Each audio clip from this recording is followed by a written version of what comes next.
Test.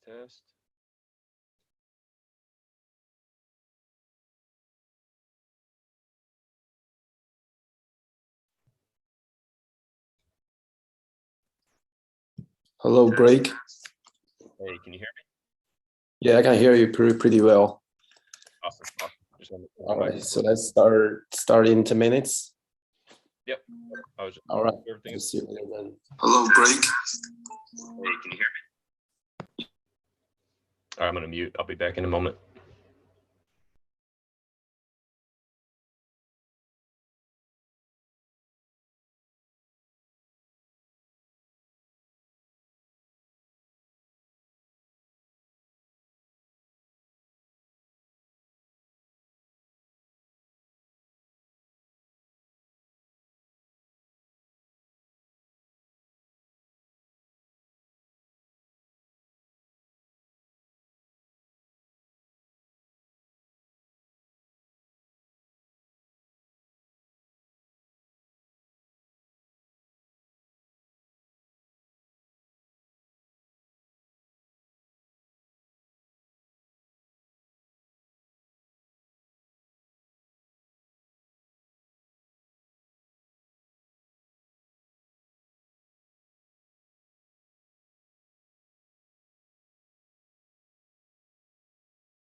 Hello, everyone.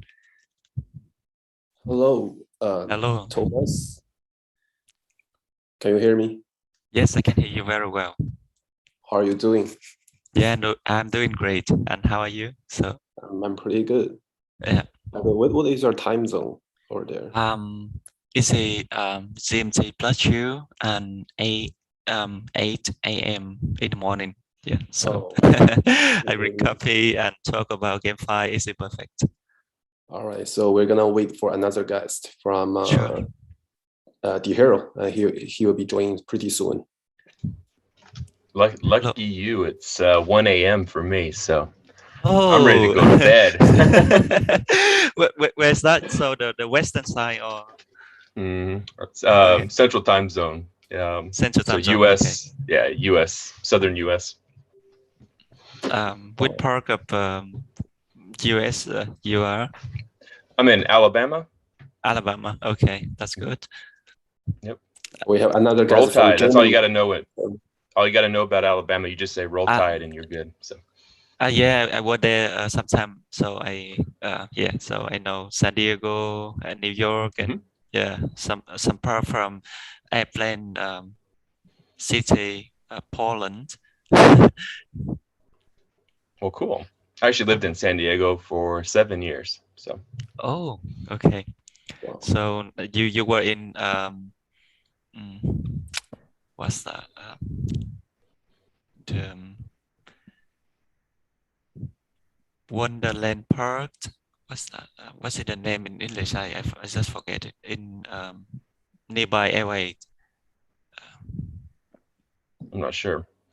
I was in Mira Mesa. Was the neighborhood there in San Diego, where I lived. So.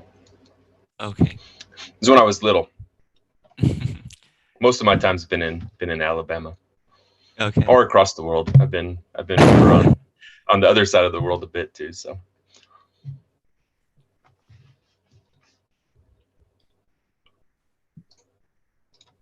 Hello. Oh.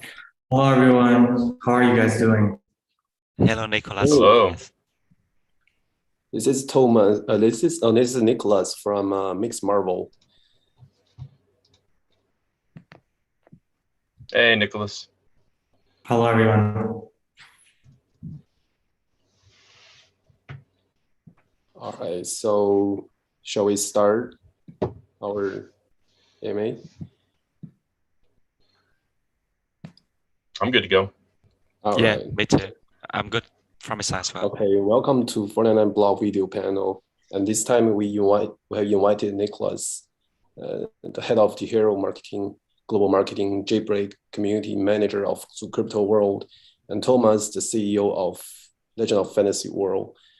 And great to have 3-star project on Binance Smart Chain. We have prepared 5 general questions for them to discuss. And you guys are welcome to ask and answer questions in the chat bar over here.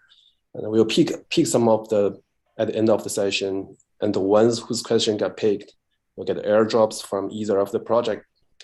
All right, so let's start with section 1. The first question would be, the blockchain game have been excluded by Steam. How do you view this instance? Will the barriers of this make promotion of projects difficult? And Thomas, would you start off answering the question? Anything on your mind? Okay, so thank you very much, and once again, thank you for inviting us, being here today. And I would like to share some of my talk about the questions. So you can see that every year, 2 billion people around the world, they spend more than $100 billion for in-game items, but they don't own anything from that. They cannot sell it. They can trade. They just use it for enjoy themselves. So that's create some people, they say that's the problem of the traditional game. And that's reason why we use NFT to blockchainize the in-game items. And the people, they start to trade, to sell, to do whatever that they would love to do with their own assets. So their own assets, so they can do whatever. And for Steam, actually, it's very good, and they have a lot of partner over the world, and their business model is based on traditional business model. So they sell things on cash, and they would like to get cash back.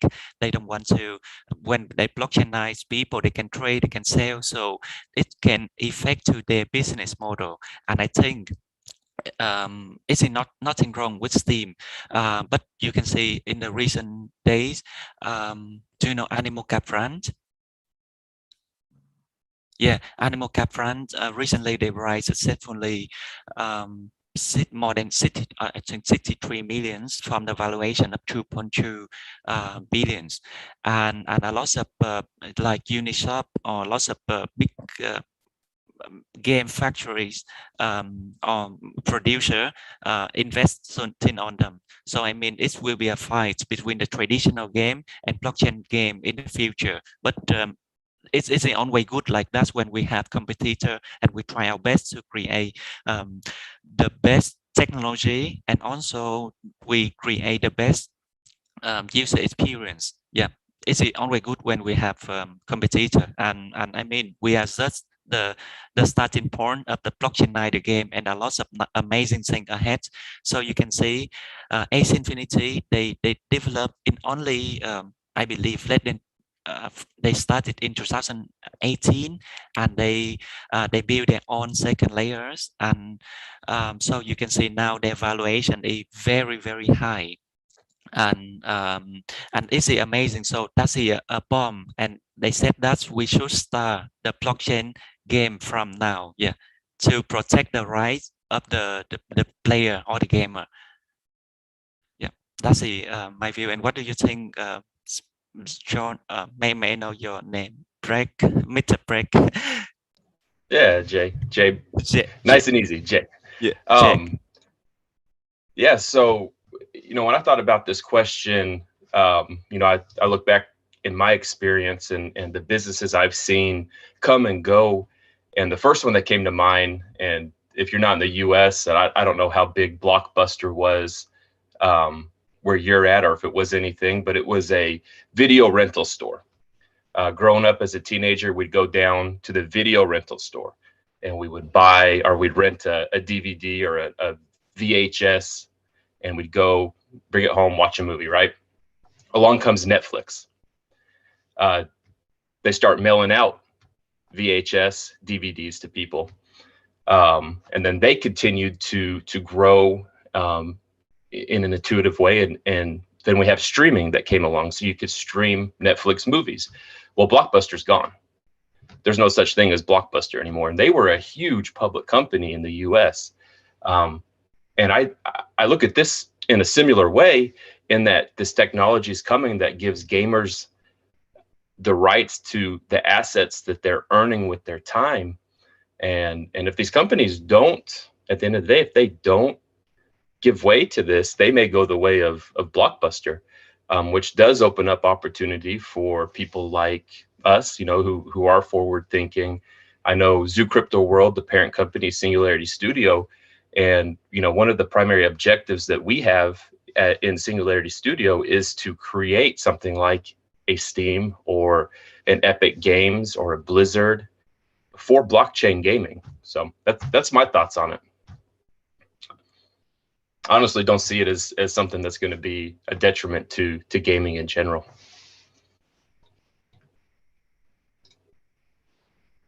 Yeah, I believe you're right.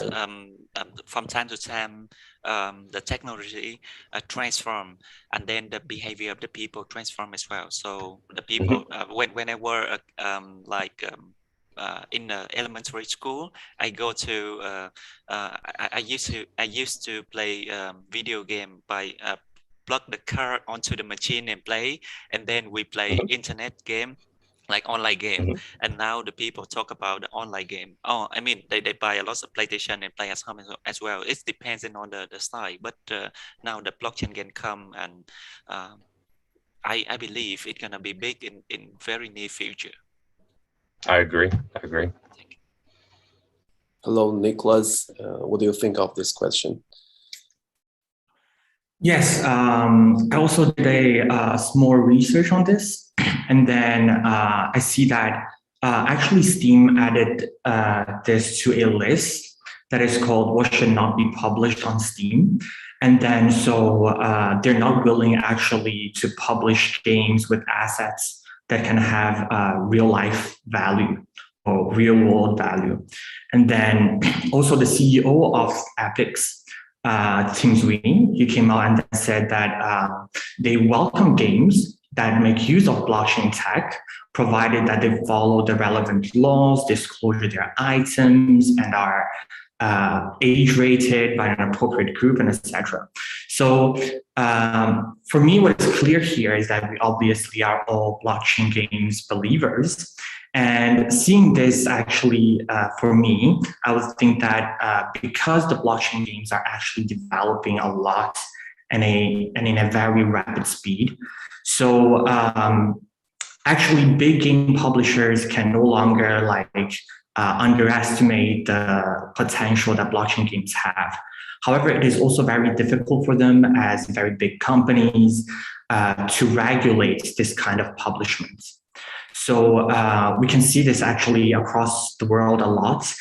When people are actually not very ready for many things, they start to first to cut it off a little bit. However, actually, this is a good sign in the industry, actually. It means that for blockchain games, as a very new thing, we have stepped to the first step.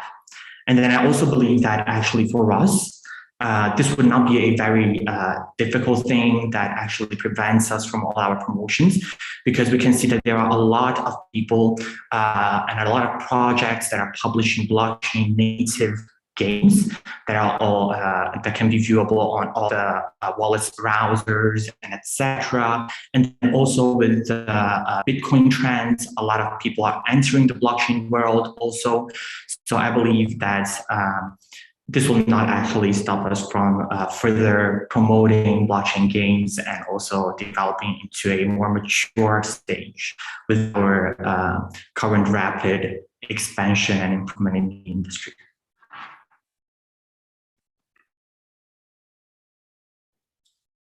All right, great. Now let's move to question 2. Making money while playing games. The concept of P2E is very attractive. What are the difficulties and problems in actual implementation? Thomas, would you start off? So you can see the situation is that I believe those guys from Ace Infinity, they're very smart.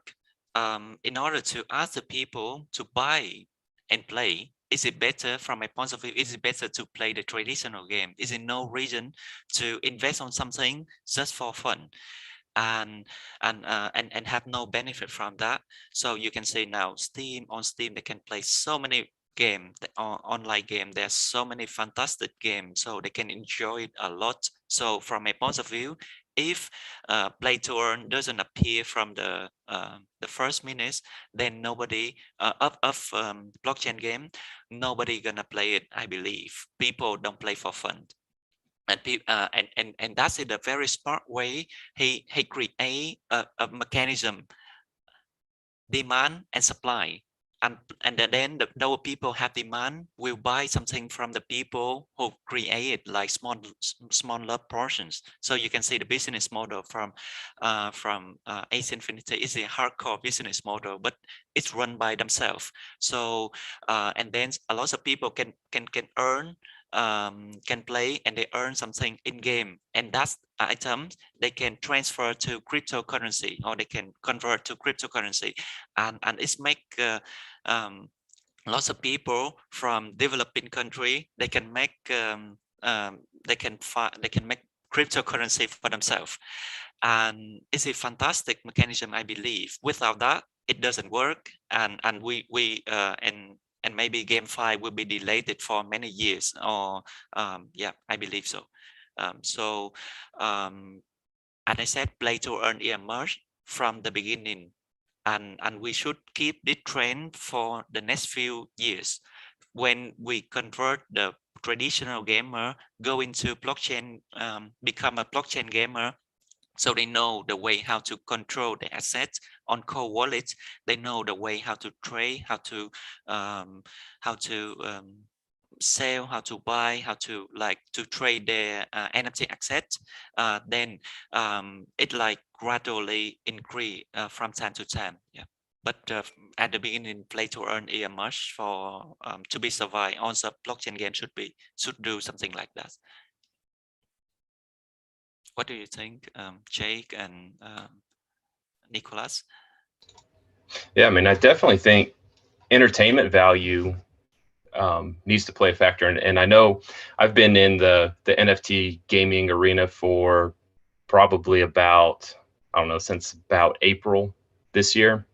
That's when I was in crypto and then jumped over into NFT gaming, primarily in the Wax blockchain, and then came over to BSC through one of the projects.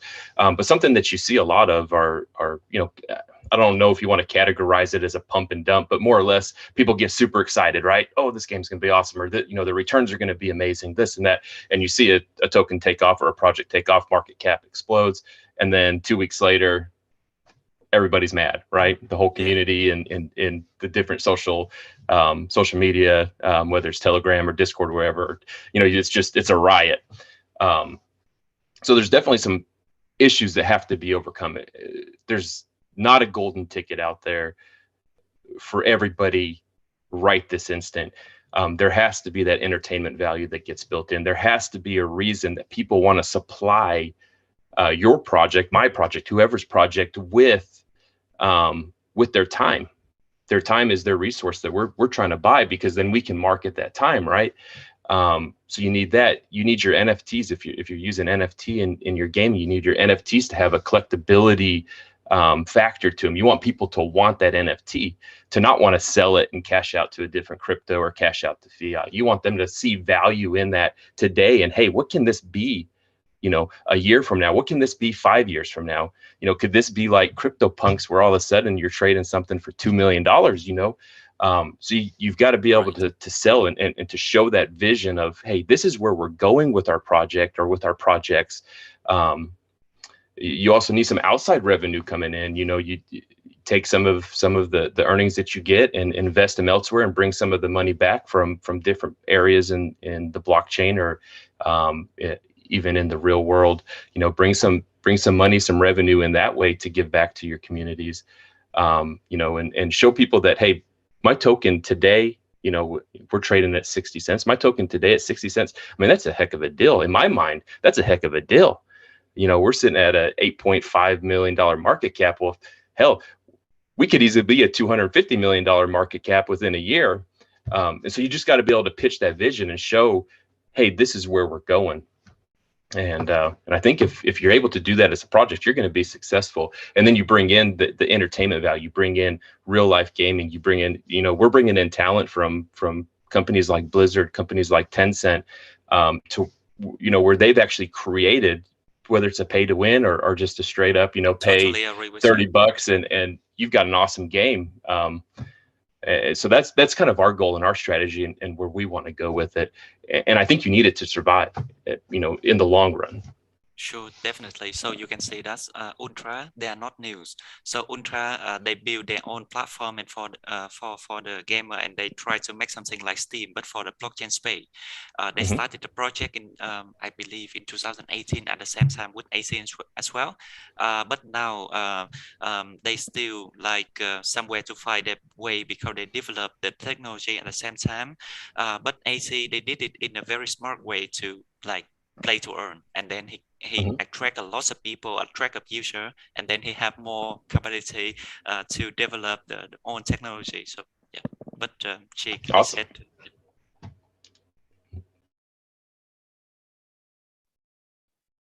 Nicholas, it's your turn. Yeah, so before actually, we already talked about how play to earn is actually very important.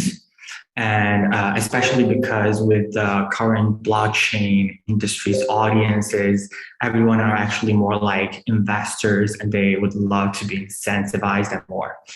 However, in a way of publishing games, actually, in the traditional world, we believe that games are very important in three key points. First of all, the gameplay, right? So people would love to have a lot of content, a lot of gameplay, wonderful images, a lot of things to interact, right?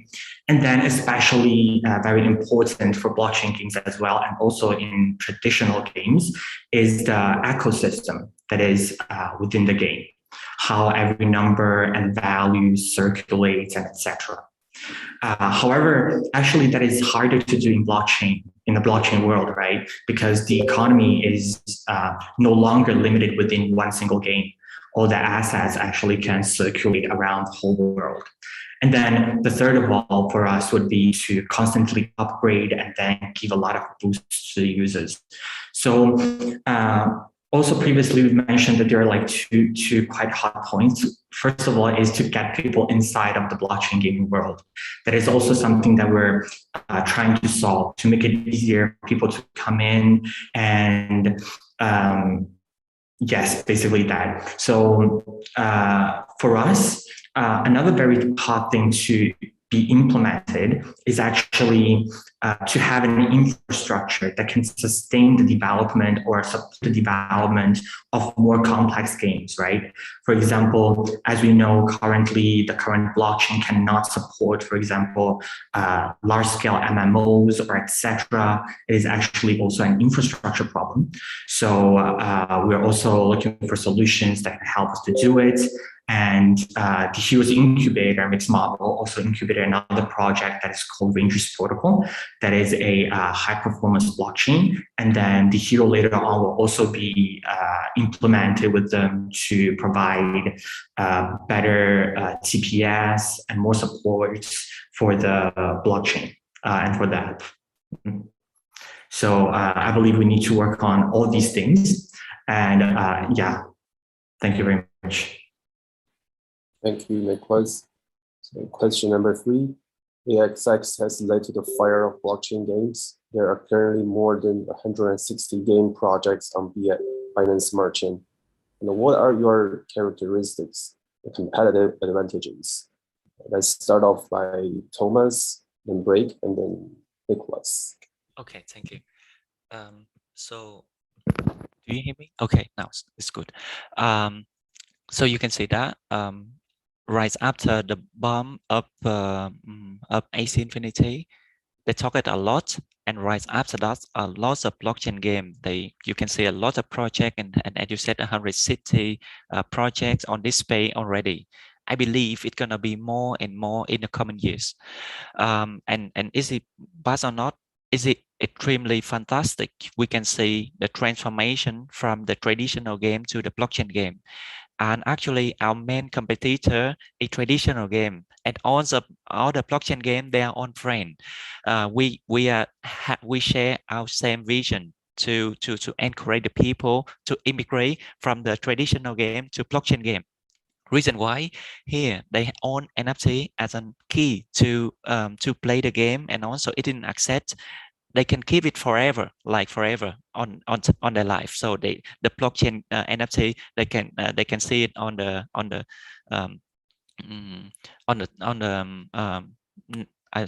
block, yeah, on the block. And for on friends, what should we do together? So Nicolas said before, there are lots of problems need to be shown, technical problem need to be shown in this space.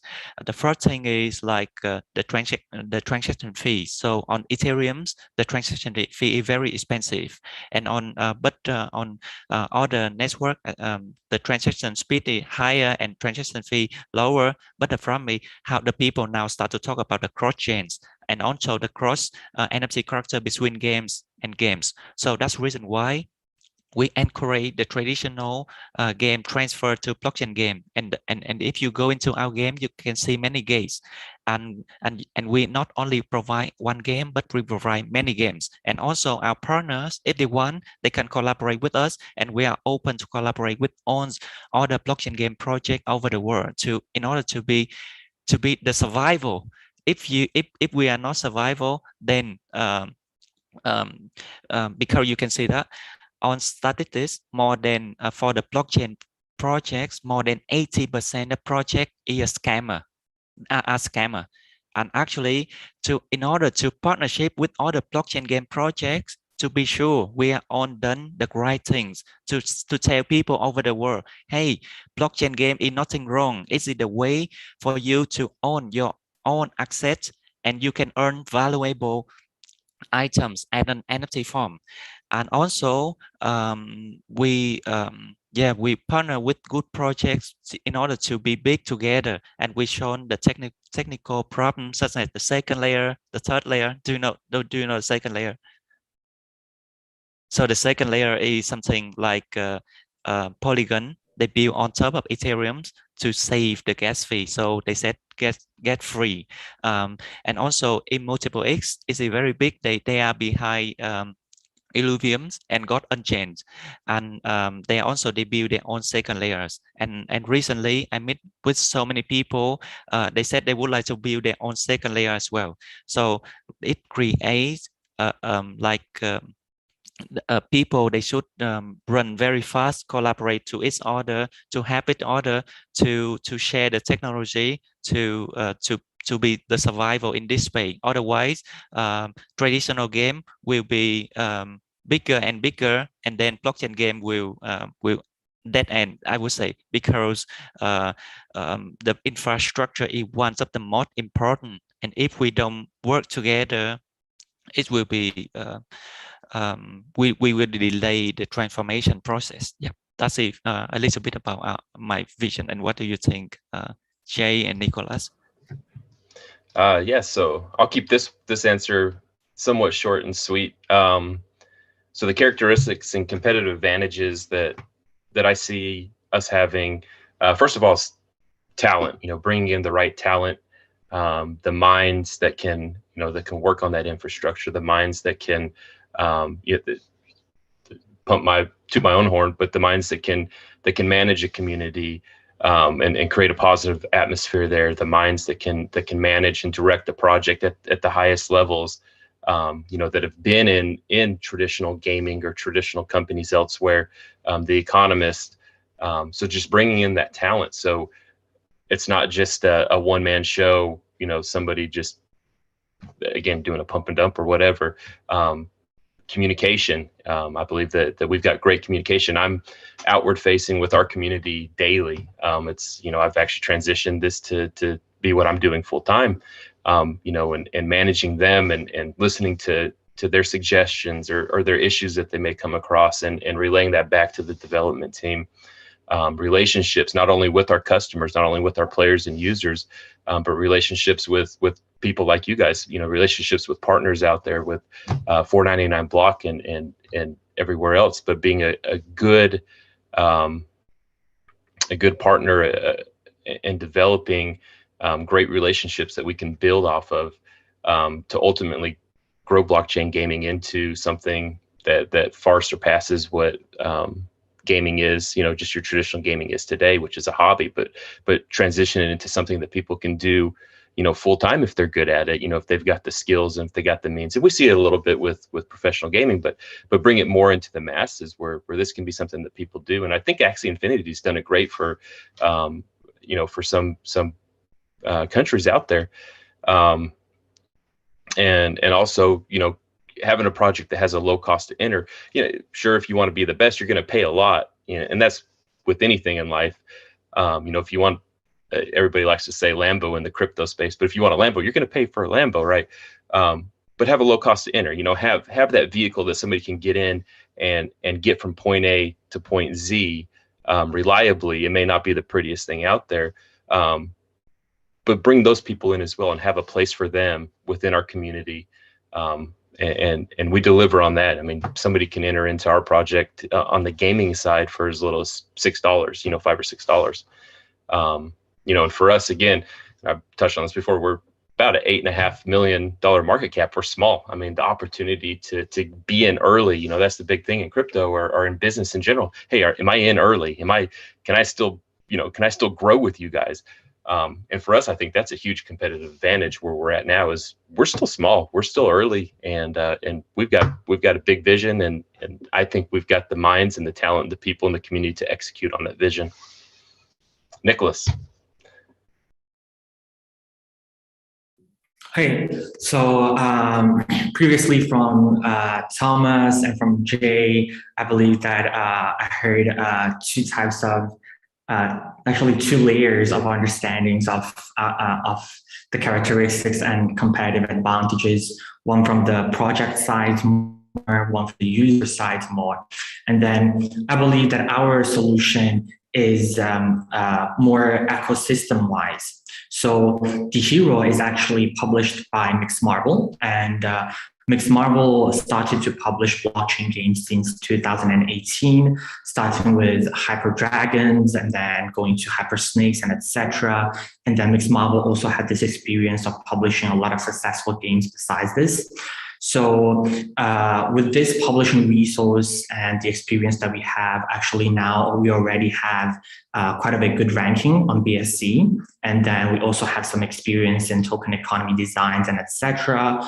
And the Hero was also able to enter the MVB program. And then we're seeing if we can go a step forward on that as well. And on the other side, also Thomas talked about the importance of infrastructure, especially layer 2 solutions such as immutable lags, Polygon, etc.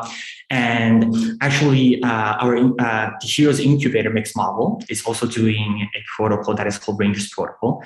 And it is very powerful, and it aims actually to become a blockchain version of the Unreal Engine. And it can provide real-time confirmation with very good scalability and also enhancing a lot of virtual machine standard libraries, development codes, and etc. And they will be publishing their mainnet by the end of the year.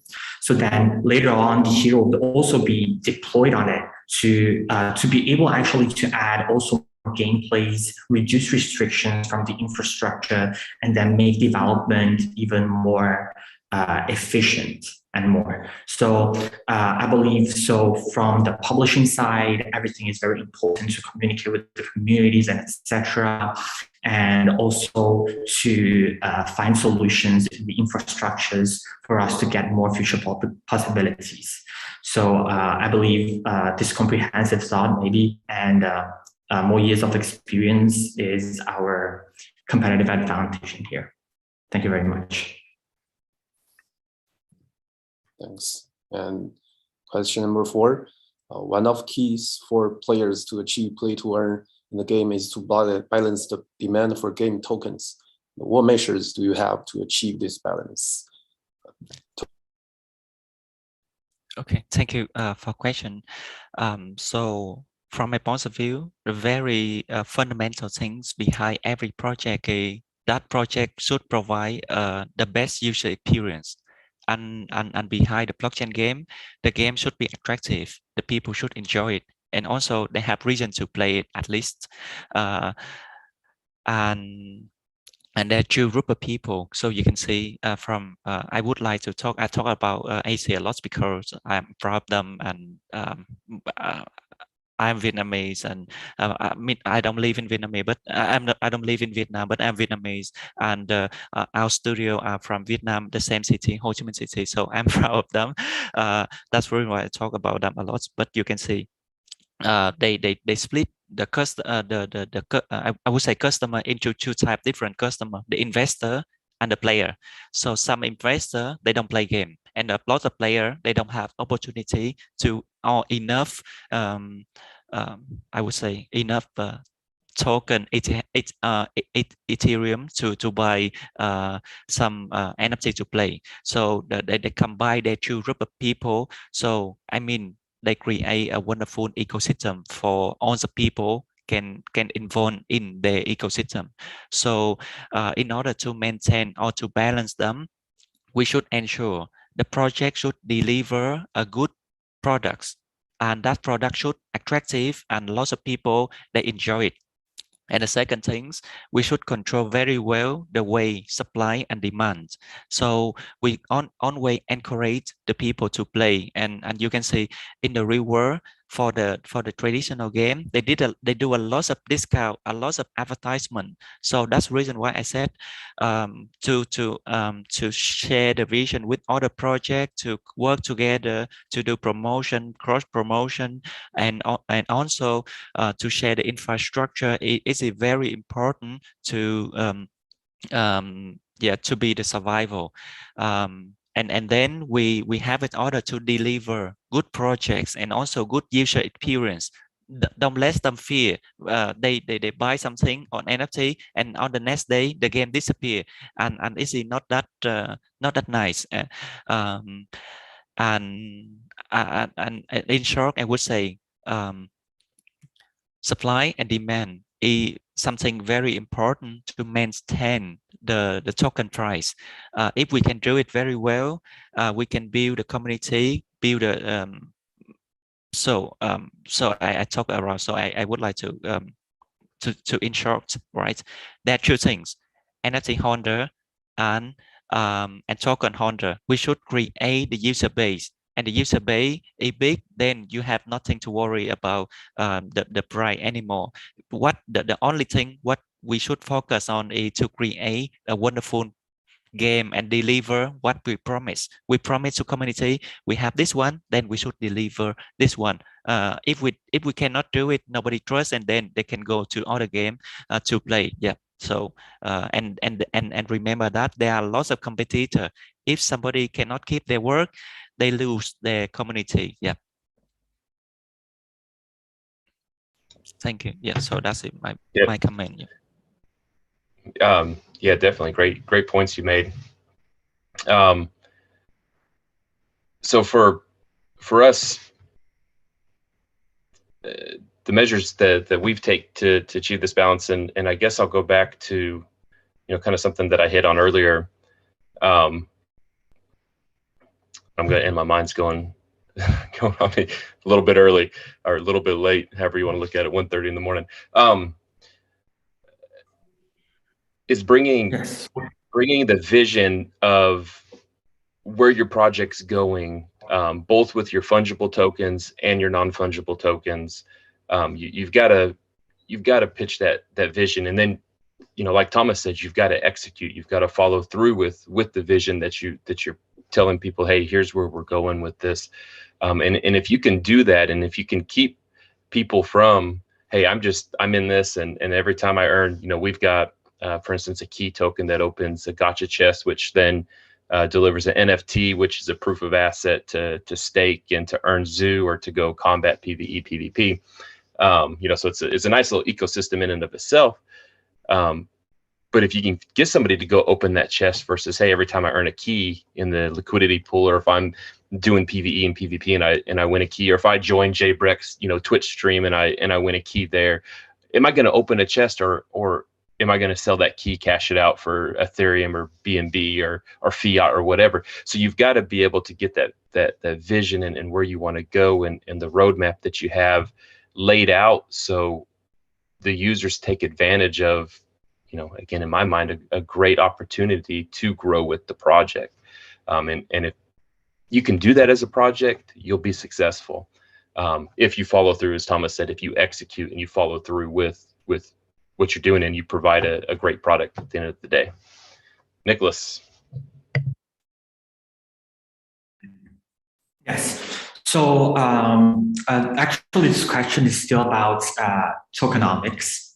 So I'm going to maybe make some examples with the hero, and then how it achieves this kind of supply and demand curve that is quite healthy. So in the hero, actually, users have to stake tokens in order to get NFTs, have our tokens staked in it, being heroes. So this actually already gives an intrinsic value or base value to the NFTs, and it's very good. And then also by having these NFT cards, usually the users are also staking the assets, reducing the market circulation. And then on top of that, what we also do is, we actually sell assets. A certain percentage of it, we will be using to burn the tokens that are issued in the market. And then to attract more users, we also constantly do upgrades. For example, we come up with new hero NFT cards to sell to give people this kind of fresh feeling. And then we also continuously upgrade our UI and etc. And then we have operation events in which maybe users can get some of our characters using their LP tokens, so that it was also our liquidity. And then we can also do some, NFT collective mining that is also very interesting to issue our own tokens. So currently, actually, in our tokenomics and our behavior in the secondary market, currently we have 64% of our total supply of our tokens locked in our NFT cards. And then we also have 15% of tokens that are in liquidity pools by users. And we have also burned already 5% of the supply. So the tokenomics obviously is very important.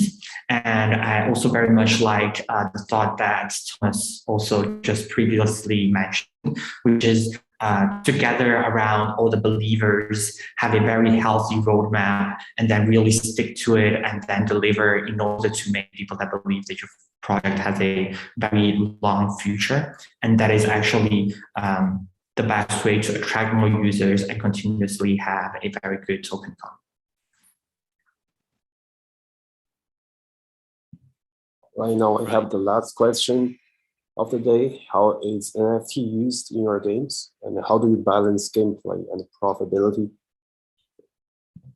Thomas. Okay, thank you.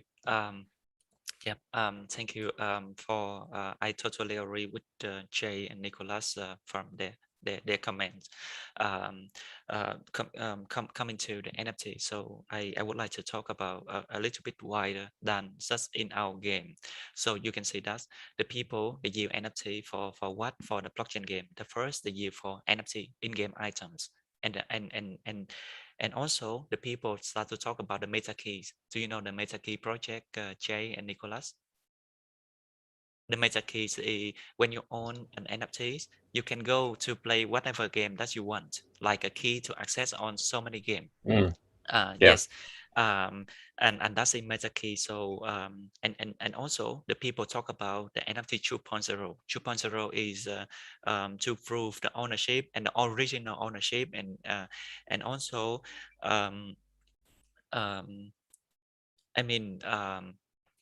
nowadays we work with NFT 1.0. So actually we have a metadata and an NFT like non-fungible token. You plug them together, you have an NFT. So it's defined as an NFT version 1. And on the version 2, your metadata can be upgraded or can be modified. Or for an example, if you have heroes, you go into the game, you play, and then your hero becomes stronger with more you have new fashion, you have new I would say new weapons, for example, and your NFT is dynamics, and that's also a problem with that needs to be shown.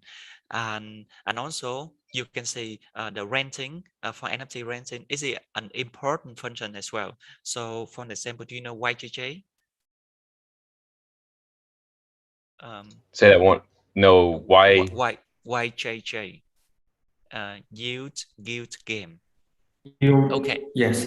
YGG. Yeah, YJJ. And that's actually okay. and they said the people is it a way like they have a smart contract and let the people to lend the NFT or rent the NFT. And now you can see a lot of guild projects they would like to build over the world, and our some of our partners GGG from Indonesia or Ancient 8 from Vietnam, a lot of guilds over the world, and recently our partners podcast starter, they make their own guilds. So you can go in Discord, you can find they have their own guilds, and you can see many games over there. So the problem is how to let the people rent the NFT or trade or communicate, or let your friend to borrow your NFT to play the game as well. So I believe there are lots of things need to develop under the application of NFT so diverse. So it's like people nearly can do everything. But at first, we should deal with the problem up from the infrastructure, how to save the gas fee, how to control the asset via the with the cold wallet, and how to make the transaction speed become fast. Now you don't have, now for example, some action go into the game to pick some atom. At the moment, it's happened on the database for majority of the game. Trust me. But in the future, if the transaction speed fast enough, they blockchain everything, go into the game. When you come back with the monster, and the action gonna be happen on the blockchain. So and then everything would be transparent, and it would be fantastic. Yeah, it takes time, but it will happen in the future. And also I live in Europe, and people, they start to use NFT to blockchain their car or blockchain their parking car, and I mean everything. So but the problem is the transaction speed and also the gas fee. We should do it in a proper way. Yeah, thank you. And Jay, please. Yeah, thanks for that.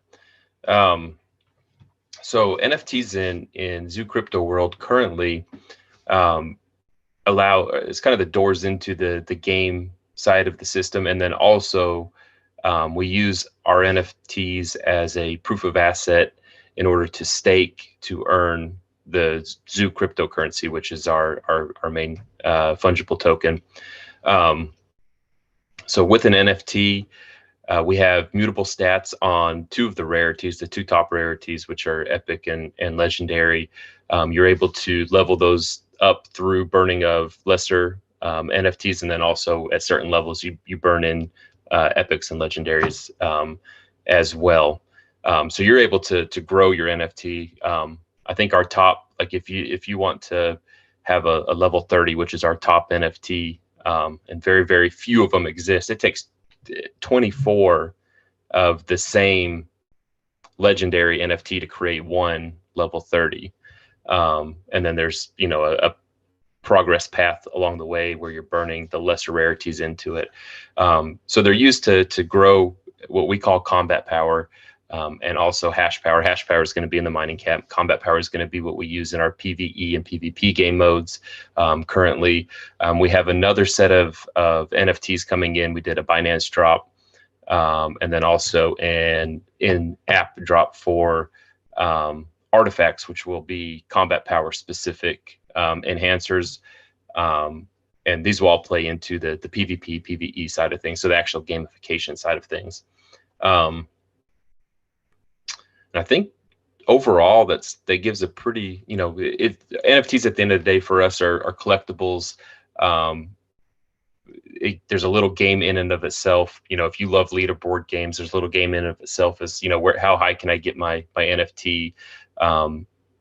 You know, how close can I get to level 30 or be the top power at level 30? And then lastly, it is the access to the player versus environment and player versus player game modes that we have, where you can earn more keys to go back and get more NFTs. So, Nicholas. Hey, yes. So regarding the Heroes NFTs, actually currently maybe a little bit like what Jay presented. We also have NFT collective mining with combat powers. We have combos for some heroes combinations and etc. So that is the main use case that we're currently doing with our NFTs to combine it very good with a DeFi gameplay, basically. So later on, what we're also doing and adding is that we'll also be having some equipment functions, some NFT card battles, and we will also be adding more co-governance. And then next year, what we're trying to do to add more gameplay and things would be that we will also be doing a development tool so that developers actually can develop based on the Heroes current ecosystem and then create more gameplays on it so that the NFTs themselves will have more possibility for a lot of usage scenarios. And if we speak of NFT themselves, Thomas just previously also mentioned the possibility of decentralized identities, and then how to put together the investors and gameplay through the functions of guild, just like YGG and etc. So also we've talked about the NFT modification in its own database, like the master data and etc. So going back to the infrastructure that we will be later on using after its mainnet launch, Rangers Protocol. So actually, there is a function that Rangers Protocol is using, and it is something that the hero loves a lot as well, is that they can provide a function for the NFTs to be reused within their network's different applications. So different applications can take this NFT and then write in the NFT's data in order to increase its value as a total. So that is very interesting. And then also later on Rangers Protocol, we will also be having very low gas fees and very fast transaction speeds. That is also going to be very lovely. So yes, basically that's it for us. Thank you very much. All right, thanks for all of your valuable answers. Now we left a few minutes for our audiences to ask questions. So Jason here is asking the question to Thomas. How do you deal with the scammers, phishing sites, to protect your potential investors or community to get scammed? And especially there are many whitelist scam popping up in different social medias trying to take advantage of your project. How do you deal with that? Great, thank you very much for your question. So one thing we would like to focus on is to do our good job to deliver the good game with and that the user should like it. That's the most important to me. The second thing is everything should transparent to the user. There are no the user they know about, okay, we're gonna have this, we're gonna have that, and we deliver what we think it will be great for the user. And the second thing is we work with experts from the like financial experts. So we create a wonderful ecosystem, in-game ecosystem, to make sure the people play the game, enjoy it, and at the same time they can earn the valuable items and valuable token. So it's encourage people to come back to the game. And as you said, I understand. Our expert understand very well the business model from AC, and we have benchmark between different game, and we should create enough space for investor, for gamer, and also for someone in the between, such as the guilds or the infrastructure provider. So all people gonna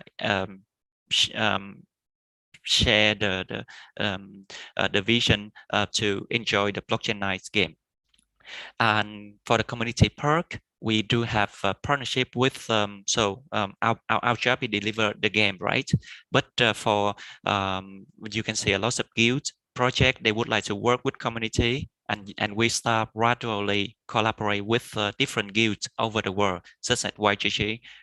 We would love to, and GGG or Poker Starter Guild, and some guild Asian 8, and many more. So Ludena, we talk with them in the morning. They are from Korea, or 499, for example, your community, very big community from China, and we collaborate with our partner to make the job. We wouldn't to take on job for us, but we would like to share the vision with all the partners. That's the question about the community. And in terms of scam and something like that, to be honest, in this space there are lots of scam, no doubt about that. But we would like to provide the user a proper procedure to go into the game, to play it, and to follow it. We make sure the people follow the proper instruction. Otherwise, they get scammers that come and take their that come and it's not nice. Yeah. So the information from us is very important. So you can see a lot of projects, they just provide the information before the IDO, and then they don't provide any information or update anymore on their Telegram or on their channel. But our team will actively provide the information and also the instruction, not only before IDO, but the main pony after IDO as well. So it will have a lot. The community will have the right actions. Yeah. Thank you. And Jake. Thank you. So we got this question from community. Question to Nicholas. What is the minimum investment required to play the D-Hero?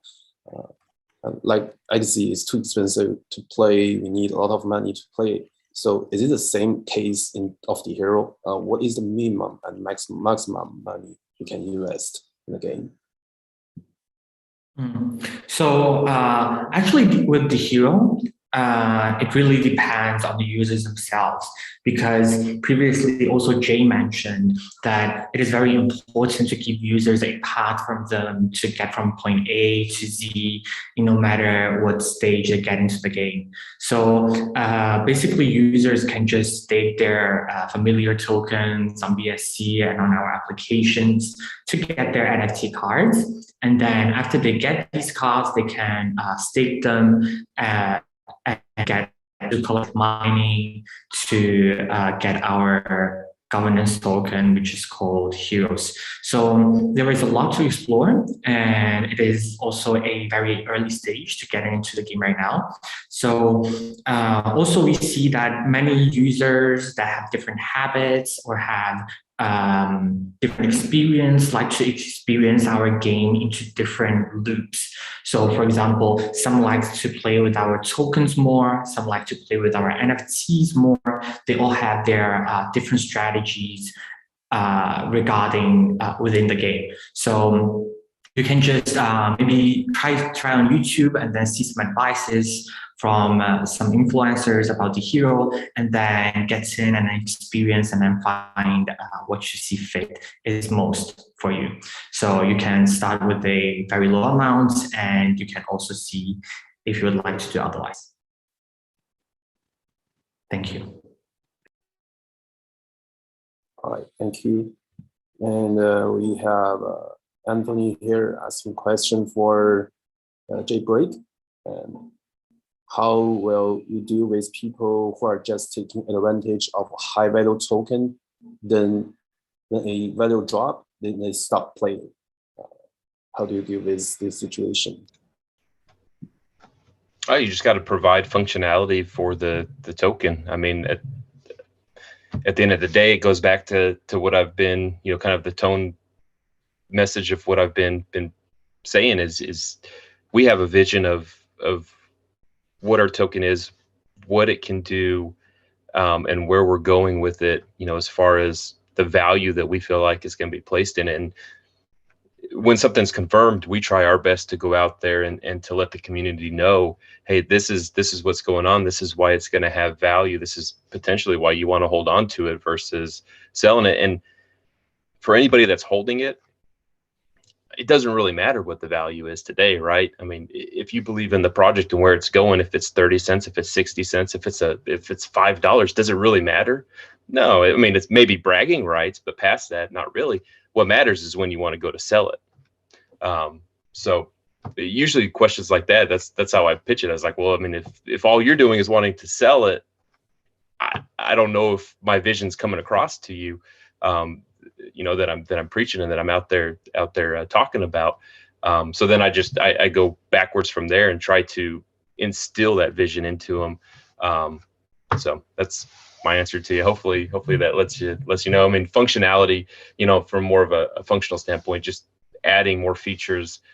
We burn a tremendous amount of token. I think we're pushing almost 20% of circulating tokens been burned to date. We just introduced what we call XZoo, which is like an amplifier for our LP pools. So you got to convert Zoo to XZoo to amplify your stake in LP pools. We have lotteries coming out.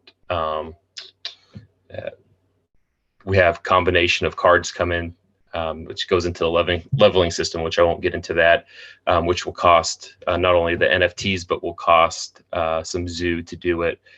So just providing these functionalities for the players so they could say, hey, zoo isn't just something I'm getting in my pocket that I'm going to spend because it's going to go from, you know, $1 down to nothing, you know, to you know, 0.0001 cents, you know, so providing that value for them. Right. Another question from a community to zoo, is there going to be a breeding feature and some sort of item to equip our cards to be more powerful? That's for me? Yeah. A breeding feature? Probably not. I don't think the way we're set up really plays into that. Making cards more powerful. I mean, if you're in the game, you'll know that, I mean, you can go up all the way up to level 30, which takes, I mean, to get a level 30 NFT as of today, will probably cost you $120,000 US. I mean, right in there. You know, so there's a huge burn that goes on. I mean, I haven't got anything close to that yet myself. You know, so there's a lot of burn, which I guess you can kind of consider breeding, but it enhances every time you burn into it. There's a formula that we follow it, and it enhances both your hash power, which is your minting zoo from the mining farm, and then also enhances your combat power. We have the new artifact NFTs which are coming in, which will enhance combat power, you know, for a user. And then we've got a list of other features that are being worked on, that just so I don't do what, you know, go against what Thomas says when I, you know, say something, hey, this is coming, and at the end of the day, you know, it gets pushed back or whatever and don't deliver on it. So I don't want to put anything out there like that. But there are a lot of things being worked on, and some of those things will come to fruition. And when they do, I'm pretty sure that the users and players will be pretty ecstatic about it. Thanks. And another question to Nicholas. Since Mixed Marvel already has a reputation for making projects for a long time, what is the true goal and end goal of Mixed Marvel in crypto world? Sorry. What is the last part of the question again?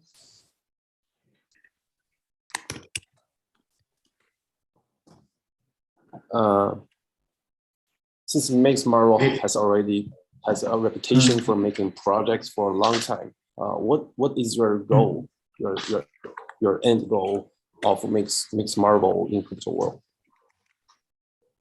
Oh, okay. So Mixed Marvel actually tries to become a comprehensive blockchain game or NFT content community, and then help with the publishing of games and NFT related content in many aspects. So for Mixed Marvel, what we're trying to do is to lower down the threshold for users to understand or get into blockchain games, have a better reach for different blockchain applications, and also to cooperate with partners in order for us to be able to publish games in a better way. So you would see that Mixed Marvel currently is publishing The Hero, which is a NFT plus DeFi gameplay that is also has a lot of experience merged into the gameplay itself. And then also Mixed Marvel Incubated Rangers Protocol, that is an infrastructure that helps us to be able to build much more powerful games later on in the future, and also maybe also to build up something like a metaverse, or at least to support it.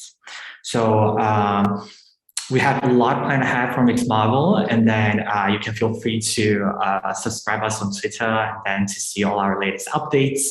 And just with this question, I would like to add one more thing, which is that The Hero previously was actually sharing into the account with Mixed Marvel. And then starting from yesterday, The Hero now officially has its own account. You can search for us on Twitter with TheHero_official. Thank you very much. Let's go for the last one. Someone asking Thomas, what's the plan to promote LFW in global community? Okay. I believe it's a very nice question, and thank you for asking that question. For promotion is very important, right? So we did our first NFT grab on Binance NFT, and we grabbed 10,000 mystery box on Binance NFT last month, and so we're gonna do an IEO on Starter, one of the best learn path at the moment. Like so, you can say they are very professional. They work very well. So the structure of their website provide the information, everything is nice. And also we collaborate. As I said, we collaborate with guilds over the world to do cross promotion. And for our IDO, we reserve a certain amount of allocation for community. And what we did, we give them on to community, but we collaborate with our partners or our connections over the world to make a claim context for and give away like a few allocation for each communities. And now you can see on our channels more than I believe 93,000 people follows our telegrams, and also more than 65,000 people follow our Twitter. So actually lots of people they are looking forward to the IO of our projects. And for the promotion, the best one is to provide something good for the community. Then they will do PR for our project. So that's what we are looking for, instead of to put a lot of money to do marketing, to do something and try to make hype. So is it not nice? Is it good for a short time, but we would like to go for a very long term and sustainable development. So we would like to create the user base, a lot of people to follow the projects, then a lot of people gonna own the NFT in-game items to play the game. That's the main purpose, right? And also to create the token holder user base. They are all important to us. And also in order to do marketing or promotions, we just provide the best ecosystem in game, like high roll or something like that. And then the people they play, they enjoy it, then they invite their friends to play. And that's the best way to do promotions, I believe. Instead of to you advertise something but you cannot do, or is it not that nice, and you say, then the people will leave. Yeah, so we would like to make organic promotion. Yeah, thank you. All right, so the time is almost up, and we will keep looking forward to more updates and future announcement of your projects, and we'll keep building up our community and have more sharing events via Twitter Space and all platform in November. And hopefully we will see you guys again. Thank you so much. You guys have a great evening, morning, afternoon. Thank you very much. And good night, Thank you Jay. so much. Have Good a nice night. morning. I'm in the hay. Bye. Okay. Bye-bye. Bye. See you. Bye-bye, Nicholas.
Hello, Matt.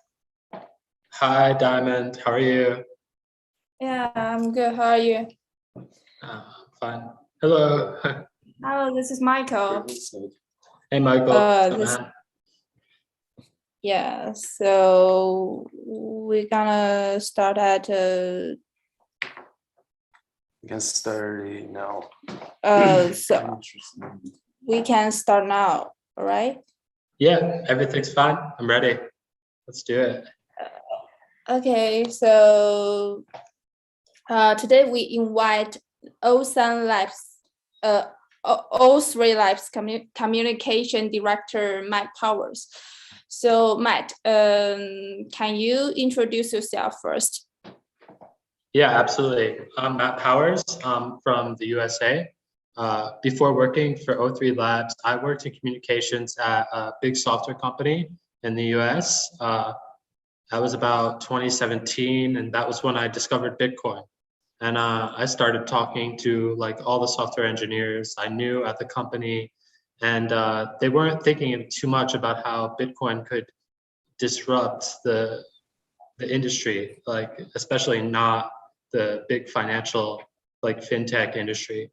So I remember I bought around 0.5 Litecoin around that time, and I regret that decision. I should have bought Bitcoin. I should have bought Ethereum. But I was young and I didn't have much experience. So fast forward to 2020, and I had been investing in cryptocurrency for about 3 years. I went to a blockchain meetup in Shanghai, and it was there that I met some people from O3. They invited me back to the company to talk to the CEO, who was as passionate about crypto as I am. As you can imagine, he owns and runs a crypto company. He wanted me to join the company in a communications role almost immediately, and I was ecstatic. I joined the company later that week. So that's a little bit about my background. Would you like to hear about O3's background, or does that sort of answer your question? Yes, please share more about your background, please. Hey, Matt. Okay, yeah. So O3 swap, yeah. Yeah, please. Sure. Okay. O3 swap. It began as O3 wallet back in 2017, and it was originally just a wallet to store a Neo coin, which is another cryptocurrency. And back at the time, Neo was called like the Ethereum of China. Everyone kept saying that, like Neo is the Ethereum of China. And it was a really big time for Neo. O3 wallet came into existence because Neo's existing solutions for wallets and storing the coin weren't very popular, weren't effective. O3 wallet became very popular at that time, just purely housing Neo. But now O3 wallet, you can store a wide variety of cryptocurrencies, Bitcoin, Ethereum, Neo, and many others. And out of O3 wallet grew O3 swap. The people who ran O3 wallet saw what was happening in the DeFi community, the DeFi space, and wanted to dive headfirst into DeFi and create a solution that could benefit the users of O3 wallet and take advantage of those users. And then came the coin, O3 coin, as you see it today on the market. It's like 600th on CoinGecko, and we expect its place to move up as the DeFi space matures. So that's Okay. O3's background. Okay, great. So today, Matt gonna share some latest news of O3, like your future plans and Hackpunk NFT, right? So let's get started. The first question is, what is O3 swap? And could you provide some details about projects, such as some functions? Sure, yeah. Is it okay if I share the screen and give like a demo of O3 swap? I think it will be better for your users. Yes, please. Yeah, let me try and share.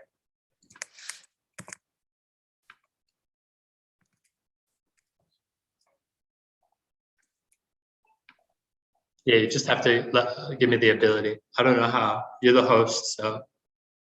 I'm the host. Michael，他想 share 一个 PDF， 看一下能不能帮助他。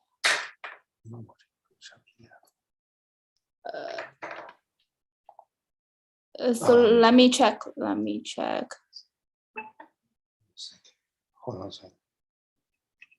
Hold on a second, please. So let me check it. No problem. 那个应该得用应用 application 找不到。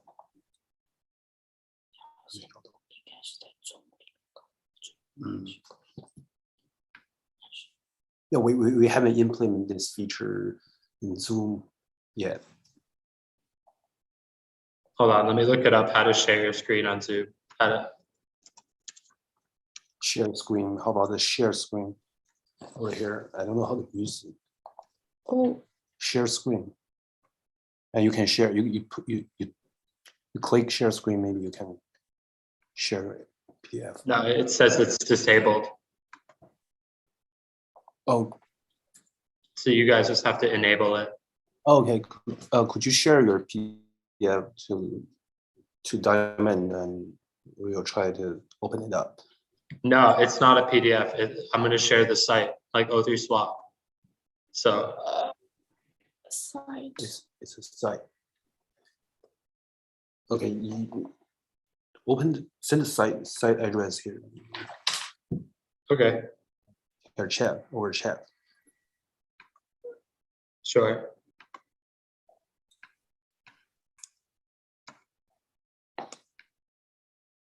Sorry. Okay, open it up. Oh yes. Uh, I saw it. and let's see. Oh, let's open the Zoom share screen.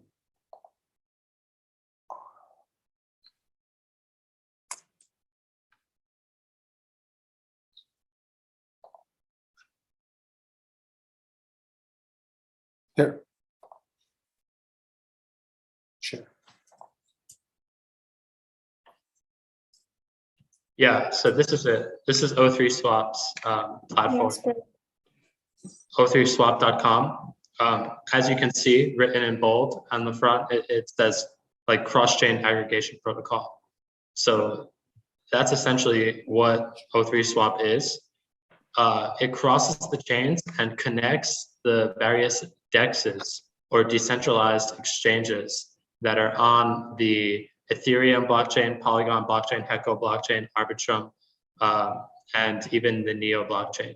So we're on several different blockchains. Go ahead and click Enter Swap on your screen. Yes, enter swap. Okay, so this is where users can swap. If they have O3 Wallet or MetaMask Wallet installed on their computers, and I see you have MetaMask Wallet, so go ahead and click Connect Wallet right there, top right. Yeah, you connect your MetaMask, and then click Accept for your MetaMask.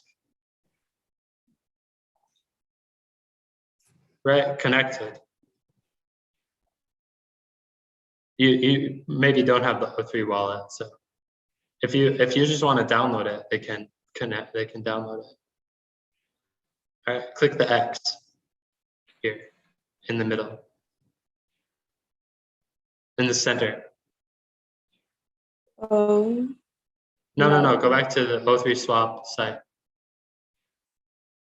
and the X. You're connected already. The X. Yes. Chop, nigga chop. All right, now you can choose any of these, whichever assets you have in your wallet, you can choose from the drop-down menu which ones you want to swap. So these are all the assets here that you can trade within. So this is just on the Ethereum blockchain. But if you want to go to the dropdown and change the blockchain, you can. So this is essentially a trading platform, a swapping platform on decentralized exchanges on all of these now 6 different chains. And this is basically what O3 Swap is. It's just swapping and trading coins in a decentralized way directly from your MetaMask wallet. So do you have any coins that you want to swap now? Maybe? No, sorry. No, all right. So the MetaMask, yeah. See, if you let me show on my screen, which I wish you could, but I can do a swap for the users and show them how fast it is. Actually, go to the. Can you try now? Maybe you can. Oh, I see. Yeah, go to the top, and yeah, let me try. You have to exit. Exit, and then you can start. Okay, I can share screen now. Perfect. Yeah, you got it. All right, can you see my screen? No. No. Hold on, please. You guys can stop sharing. Yeah, we can see your screen. Yeah, that's perfect. All right, awesome. Yeah, so this is O3 Swap, o3swap.com. As I mentioned, cross-chain aggregation protocol. I know it's a lot of words, strange words, but it's basically a swap platform and decentralized exchange because it connects to decentralized exchanges.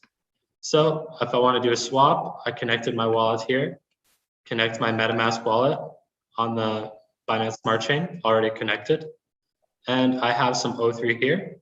I can basically take some O3, $20 worth of O3, and I can change it for any of these assets. Say I really want some Pancake Swap. I don't have any Pancake Swap, so maybe I should get some. We can look at the quote and we can see O3 BUSD to Cake. And then we just have a 0.3% O3 swap fee. Confirm it.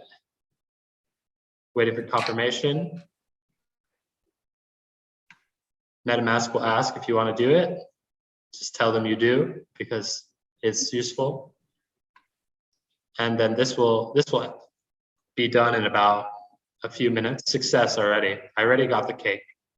So that's like, oh yeah, that's like a 1 minute swap. I go to my assets and I can see before I had 0 cake. I might have to add the token here. You can take a really useful way for the users is they can go to CoinGecko and get the token addresses to add custom tokens. So I was looking for Pancake because I want the users to see it in my account. Copy it here, custom token or import token,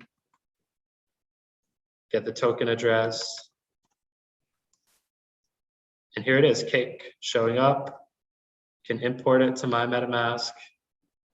And now we see, look, this is how much cake I got, right?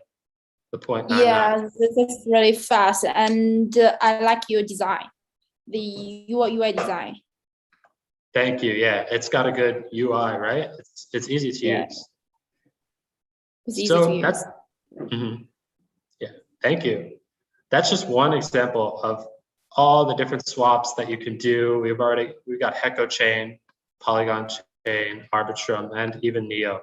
If users want to swap, they don't have to go to Binance or Huobi. If they have a MetaMask installed and they have funds in their MetaMask, they could just come to O3 Swap directly, and they don't have to log in or do KYC. It's very quick, easy, and decentralized. So that's pretty much what O3 Swap is, but we also have other things. Seems like a lot, right? Yes. We also have the hub. The hub is our it's like a stable coin pool. So in these different pools is different stable coins like Ethereum, US dollar Tether, Bitcoin, and US dollar coin. So if you want to do a swap, like any of these swaps here within the pool, it's also pretty easy. You can cross chain. So this is wrapped Ethereum to Ethereum, wrapped Ethereum on ERC20 or the Ethereum blockchain to the Binance Smart Chain. And that's across chains. Cross chain. Yes. Wow. Now, the latest thing that the event that we have going is we have our icing sugar mining pool. And here, users can stake their Curve, Sushi, Uniswap, dForce, Pickle, or MCB and receive very high yields in APR rewards. But this event only lasts for a few more days. So if your community, if your viewers want to stake their coins, this is on the Arbitrum blockchain. So they would have to bridge these coins to Arbitrum and then take them here to stake and take advantage of these rewards. Some of the rewards are higher than others because Sushi, we have so many people staking. And also MCB, we have so many people. So, you know, it depends on how many. But yeah, this is basically O3 swaps, So high. one-stop shop. And this is our dashboard. This is just for data, like our data. Here's the price of the token now. Here's the fees that we've collected in 24 hours. And this is how many transactions we've done in 24 hours. So it's all pretty, I think, user-friendly. But of course, we always have support requests and we're happy to help anyone. So I'm sorry for talking so much. It's okay. So we will end this thing, right? I just carry on. Okay, I will carry on. Thanks for your demonstration, Matt. And for our second question, can you share O3's roadmap with us and what updates are coming within next 5 years? 5 years? 5 years is a pretty long time. Yeah, maybe you can share 1 year. Right. So very soon we'll be launching O3 Swap version 2, which will be like a completely updated tokenomic structure for our platform. So up until now, O3's main function, the coins function, has been to act as a switch coin on our platform so you can swap. But in the future, we will be burning O3 Swap's coin like as a deflationary procedure to decrease the total supply. Now, what that does is when you burn the supply is it decreases the supply and increases the price for the people that hold it and don't sell it. So that's one of the things that will be happening. Another thing is that there will be a governance utility to the token. So users on O3 Swap's platform will be able to make proposals, vote for representatives, and use the coin to both stake and vote. So that's a very fast approaching event and a roadmap. But what we hope in the future is to launch on more chains, even though we're already on 6 chains. I know some of the developers have been talking about launching on maybe Optimism or Avalanche in the future. Yes. So that's within the realm of possibilities as well. And really far off in the future, we plan to perhaps launch our own base layer for cross-chain transactions, but that's pretty distant in the future. Okay, great. And I hope you launch more chain very soon. Yeah. And so the next question is O3 confident that you can do all functions on the mobile, or will users need the desktop app as well? Will user be able to vote via the O3 mobile wallet? Yeah, we are confident that in the future, users will be able to do everything via the mobile application. However, it may just so happen that those functions, those newer functions, will come onto the desktop application first, and then later on be implemented on the mobile app. And that's because it's more difficult to sort of like write the code and create the solution on the mobile app because it's separate. It works differently than the desktop app. And most people that interact with O3 Swap are doing so via their laptops or desktops and not the mobile. But we will support mobile solutions as well. Yeah. Okay. So let's move on the next part that I mentioned before, which is HackerPunk. So where does the O3 HackerPunk NFT come in as the applies to O3 swap and your tokenomics? How is this different from what competitors have done? Right. So the O3 HackerPunks will, when V2 of O3 Swap is launched, it will be used as an NFT for mining purposes. So based on the amount of O3 burned to create this O3 HackerPunk, it will have a mining capability and be able to actually mine new O3 and put new O3 into circulation. So these O3 HackerPunks are different than other NFTs because they actually have utility within our ecosystem. They're not to be bought and sold, although you can buy and sell them on OpenSea. Users can do that, that's within their right. They do have some aesthetic value via that they are sort of reflective of the history of cryptocurrency. I'm not sure how much your audience knows about the hack, the white hat hack that took place in August.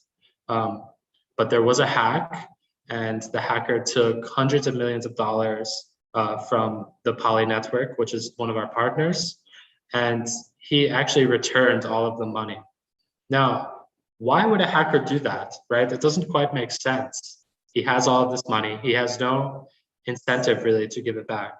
Well, O3 believes that this hacker, he really believed in DeFi, and his point wasn't to sort of steal and take money, because obviously he gave all of the money back. He wanted to show that sometimes, like when new solutions are created, that there are deep flaws, like in the coding, and that can be exploited by bad actors. And he exploited it first and gave the money back. This HackerPunks collection is reflective of that idea, that in order to improve something. That's it. Yeah. In order to improve something, you need to sort of break it first. And we think that that's like kind of the spirit of DeFi and cryptocurrency. Is like we have the existing financial industry, and DeFi is sort of breaking it, right, in a way. But it's also trying to improve it, and there will be people that lose money, right? But there will also be many people that make money, and it's just a totally new paradigm, and that's sort of the inspiration of the HackerPunks. Okay, great. So the last question is, how can our community participate in O3 Swap? What are the benefits to our community?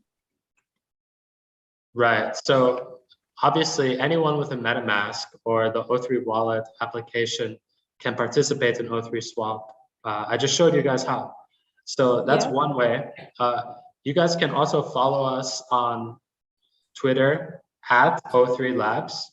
So I could share that with your users in the community after the AMA. Our Twitter, we also have O3 Labs Medium to stay up to date on all of O3's news. My recommendation is to try out a swap for themselves. They can swap on BSC or Polygon or Heco because the gas fees are quite cheap. Like it won't cost them a lot of money. And in the future, whenever there's a big rise in the price of Bitcoin per se, or Ethereum or whatever coin, they can trade via O3 Swap because it's so fast, as you saw. Okay, great. So nice talking to you today, Matt. So I hope to see you in Shanghai. Are you in Shanghai, right? Yeah, we can hang out in Shanghai sometime. Yes, I will go to Shanghai in Sunday. So hope to see you in Shanghai. Cool. Yeah. Thank you for coming today. Thank you for all your sharing today, and thank you for your demonstration. Okay. No problem. Thanks for having me, and thanks to everyone in the 499 group for having me do not one but two AMAs. Okay, so we hope to invite you to our next AMA. Okay. All right. Yeah, we have events in Twitter space as well in next month. So we will have a lot of big events coming up. All right, see you next time.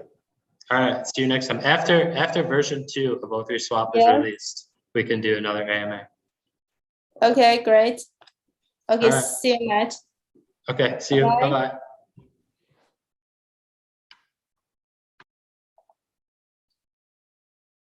有人看吗？刚刚那个，我怀疑怎么一个关注都没有？你不是截图在吗？